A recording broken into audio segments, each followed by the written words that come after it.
BRS లో నెలకొన్న కుటుంబ తగాదాలు కొత్త మలుపులు తిరుగుతున్నాయి. ఇక కాంగ్రెస్ సీనియర్ నేత జగ్గారెడ్డి చేసిన సంచలన వ్యాఖ్యలు రాష్ట్ర రాజకీయాల్లో చర్చనీయాంశంగా మారాయి. ఇక జగ్గారెడ్డి వ్యాఖ్యానిస్తూ రాష్ట్ర రాజకీయాల్లో కాంగ్రెస్ పార్టీ స్పష్టమైన ముందంజలో ఉందని, బీఆర్ఎస్ 2వ స్థానంలో ఇక బీజేపీ 3వ స్థానంలో ఉందన్నారు. ఇక బీఆర్ఎస్ లో ప్రస్తుతం చోటు చేసుకుంటున్న కుటుంబ అంతర్గత విభేదాలు పార్టీకి రాజకీయంగా పెద్ద నష్టాన్ని తెచ్చే అవకాశం ఉందని ఆయన పేర్కొన్నారు. ఇక బీఆర్ఎస్ ఎమ్మెల్సీ కల్వకుంట్ల కవిత ఇటీవల విడుదల చేసిన లేఖపై స్పందిస్తూ ఆ లేఖ పార్టీ క్యాడర్ ను తడబాటులోకి నెట్టే విధంగా ఉందని, మరి ఆ క్యాడర్ బీజేపీ వైపు మొగ్గు చూపే ప్రమాదం ఉందని కూడా జగ్గారెడ్డి హెచ్చరించారు.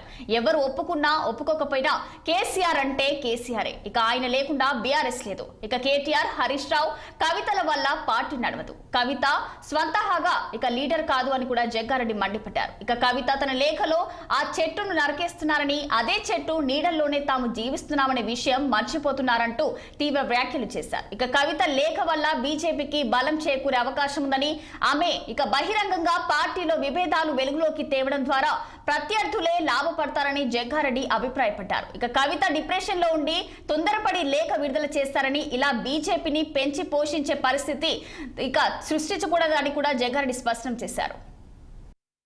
1 వీక్ నుంచి మనము ఈ లేఖలు,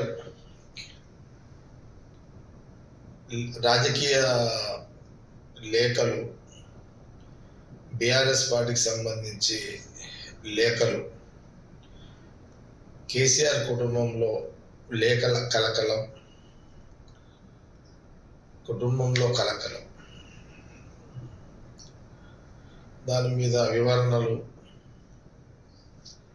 దాని మీద ఒక చర్చ తోటి వాళ్ళ కార్యకర్తలు, వాళ్ళ నాయకులు కన్ఫ్యూజ్ అయ్యి బీజేపీకి టనే అవకాశం ఉంది అనుకుంటూ, కాంగ్రెస్ మా నాయకత్వం కూడా అటు పోకుండా వాళ్ళందరూ మన దిక్కు తీసుకోవాలనే ఆలోచన చేయాలన్న నేను చెబుతూ, బీజేపీ ఎదగకుండా మనం జాగ్రత్తలు మనం చూసుకోవాలి.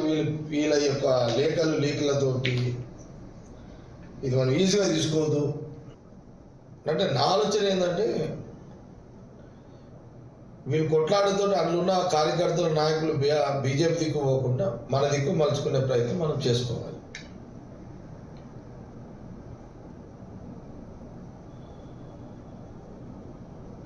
కాంగ్రెస్ పార్టీ వైపు తెచ్చుకునే ప్రయత్నం మనం చేసుకోవాలి